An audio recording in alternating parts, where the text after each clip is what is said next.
After 2-3 guys, nandito tayo sa merkado ng Balay City. Isa, last. Mag-inom tayo ng buko juice guys. Buko juice dito. Tag 25 pesos guys. May gikran yung butong. May butong din sa Balay. Kabanglasan galing guys yung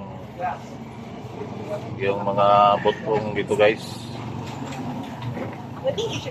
Hindi mabuhay yung puno ng buko dito guys dahil malamig.